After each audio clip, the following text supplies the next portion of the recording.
తాకట్లో ఉన్న మీ బంగారాన్ని విడిపించి ఆ రోజు ఆన్లైన్ రేటుకి కొంటాం. Sharma gold company. నమస్తే, వెల్కమ్ టు సుమన్ టీవీ. నేను గిరిజ. ఇవాళ మనతో పాటు ప్రముఖ జ్యోతిష్య వాస్తు పండితులు బ్రహ్మశ్రీమంతా సూర్యనారాయణ శర్మ గురువు గారు ఉన్నారు. వారితో మాట్లాడి ఈ 2025 నూతన ఆంగ్ల సంవత్సరంలో ద్వాదశ రాశుల వారికి ఏ విధంగా ఉంటుందో తెలుసుకునే ప్రయత్నం చేద్దాం. గురువు గారు నమస్కారం. నమస్కారం అమ్మా, శుభం వ్యాధు. గురుగారు, ఈ 2025లో భాగంగా నూతన సంవత్సరానికి సంబంధించి మనం రాశి ఫలాలు తెలుసుకుంటున్నాం కదా. సో మరి సింహరాశి వారికి ఏ విధంగా ఉండబోతోంది ఓవరాల్ గా ఈ ఇయర్ లో? సింహరాశి వారికి మనం చూసుకుంటే ఏంటమ్మా, ఇప్పుడు 7 ఇంట్లో ఉన్న శనీశ్వరుడు ఈ సంవత్సరం 8 ఇంటికి బయలుదేరుతున్నాడు. అలాగే బృహస్పతి ఎవరైతే మనకు సింహానికి రాజ్యంలో ఉన్నాడో వాడు కొంత లాభ స్థానంలోకి వెళ్తున్నాడు అనమాట. అది కూడా ఒక మార్గం మంచిదే. రాహుకేతుల యొక్క చేంజెస్ కూడా కొంతవరకు బెనిఫిట్ ఇస్తుందన్నమాట. వీళ్ళకి రాహుకేతులు ఒక పాజిటివ్ ఎనర్జీ ఇస్తారు వీళ్ళకి. ఎందుకంటే రాహు సప్తంలో, కేతు మనకు ఆల్మోస్ట్ సింహరాశిలో ప్రవేశిస్తారు అనమాట. రాహుకేతులే మ్యాజికల్ ప్లానెట్స్ అనమాట. అవి ఏం చేస్తాయంటే కొంత మనకి బెనిఫిట్స్ ఇస్తాయి, ప్రాఫిట్స్ ఇస్తాయి, ఆదాయం పెంచుతాయి, ఇవన్నీ చేస్తుంటాయి అన్నమాట. సో ఇక్కడ ఆర్థికంగా మనం తీసుకున్నప్పుడు ఏంటంటే వ్యవసాయ రంగంలో చూసుకున్నప్పుడు వాళ్ళకి వ్యవసాయ రంగానికి డెఫినెట్గా ఎంత పంట పండించాలనుకుంటున్నారో అంత రిజల్ట్ వచ్చేస్తుంది. ఫర్ ఎగ్జాంపుల్ 100 రూపాయలు సంపాదించాలి వరి మీద అనుకుంటే 100 రూపాయలు వచ్చేస్తాయి. అందులో ఎన్ని ఖర్చులు పోగా వాళ్ళకి మిగిలిపోతుంది 100 రూపాయలు. అంటే ఈ రోజు పంట పండిస్తే నాకు ఇంత లాభం రావాలనుకుంటే అంత వచ్చేస్తుంది. అనుకుంది ఎంత అంత వచ్చేస్తుంది వాళ్ళకి. అంత చక్కగా ఈ సంవత్సరం అంతా బాగుంటుంది ఈ రైతాంగానికి. అలాగే మనం తీసుకున్నప్పుడు హ్యాచరీస్, తర్వాత పౌల్ట్రీస్, తర్వాత వాడు ఫీడింగ్ ఇవన్నీ తయారు చేసేవాళ్ళు, తర్వాత చిన్న చిన్న అగ్రికల్చర్ సంబంధించిన యాక్టివిటీస్ చేసేవాళ్ళు, ఆర్గానిక్, తర్వాత వెజిటేబుల్స్ మార్కెట్ చేసేవాళ్ళు, వీళ్ళందరూ ఉన్నారు కదా. వీళ్ళందరూ కూడా 100% ప్రాఫిట్లోనే ఈ సంవత్సరం అంతా వెళ్తారు తప్ప లాసెస్ జరగదు అక్కడ.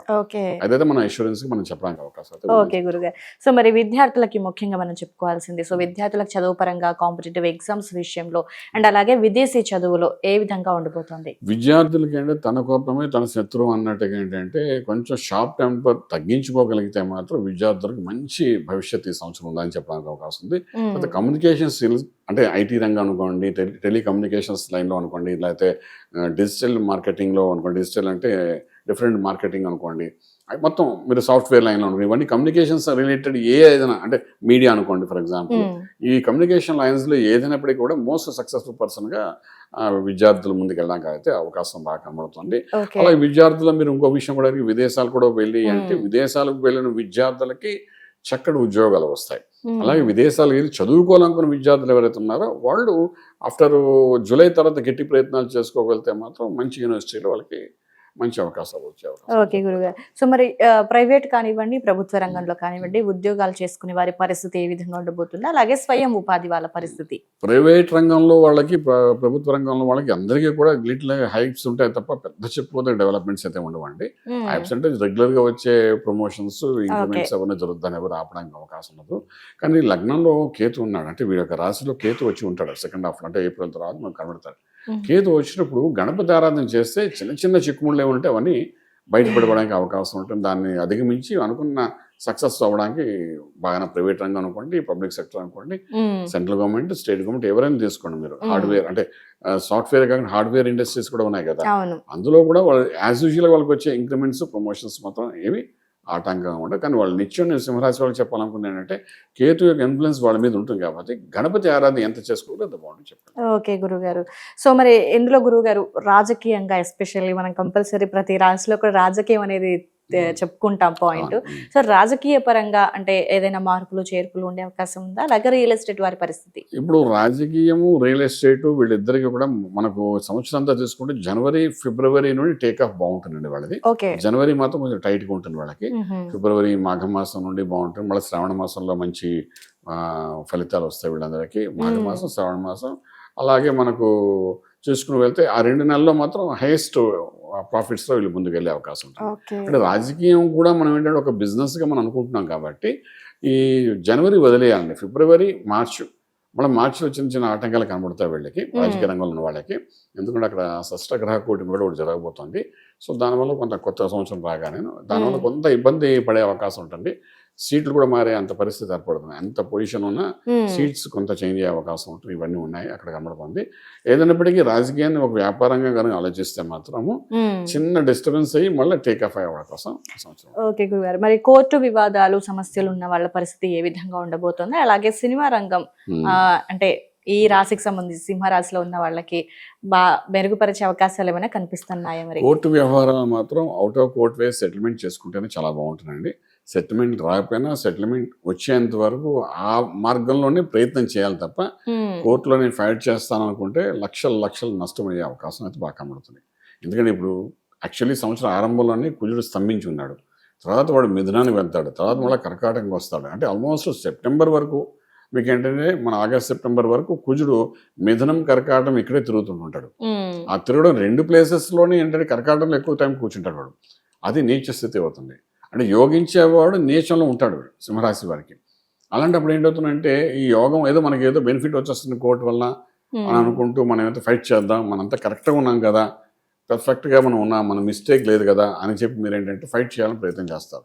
చేసినప్పుడు ఏంటవుతుందంటే అది మీకు రివర్స్ అవుతుంది. ఇవ్వడం వలన మీరు నష్టపోయే అవకాశం ఉంటుంది. కాబట్టి మీరు కరెక్ట్ అయినప్పుడు కూడా అవుట్ ఆఫ్ కోర్ట్ వే అంత తక్కువ అయితే అంత తక్కువ సెటిల్మెంట్ చేసుకునే ప్రయత్నం చేయమండి.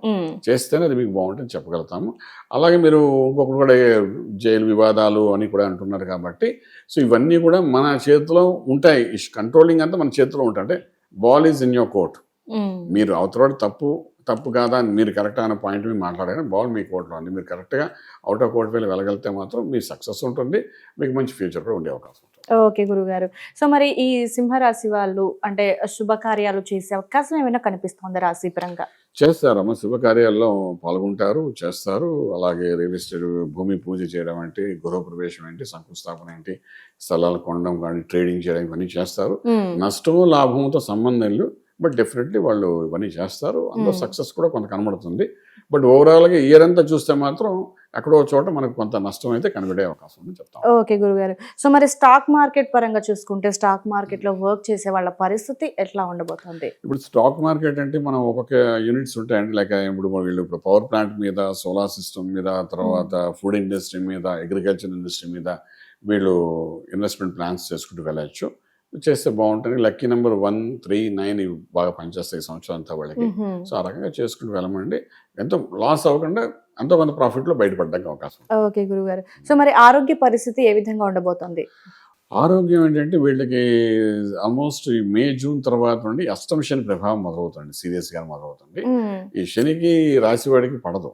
రవి ఈ సింహరాశికి అధిపతి రవికి శనికి పడదు. సో డెఫినెట్ గా అష్టమంలో శని రాగానే వాడు వచ్చినట్టు ప్రూవ్ చేయడానికి ఏదో ఒక అనారోగ్యం చూపిస్తాడు. సో వీళ్ళ రాశి దగ్గర మనం తీసుకుంటే అష్టమ స్థానం అంటే అది పాదాల దగ్గర వస్తున్నాయి, పాదాల పైన మోకాళ్ళ దగ్గర కింద అంటే నరాలు న్యూరో సిస్టమ్ మీద అటాక్ చేసే అవకాశం స్టార్టింగ్ లోనే కనబడుతుంది. చేత ఈ ఆరోగ్యం మెడిసిన్స్ మందుల కోసం ఖర్చు పెట్టేవి ఈ సంవత్సరం బాగానే ఉంటాయి. ఖచ్చితంగా ఏదైనా ఖర్చు పెట్టినా మీరు డయాగ్నోస్ చేసినప్పుడు రిజల్ట్ రావాలి, తెలియాలి దేనికోసం ఖర్చు పెడతాం, ఎలాంటి మందులు వాడాలా.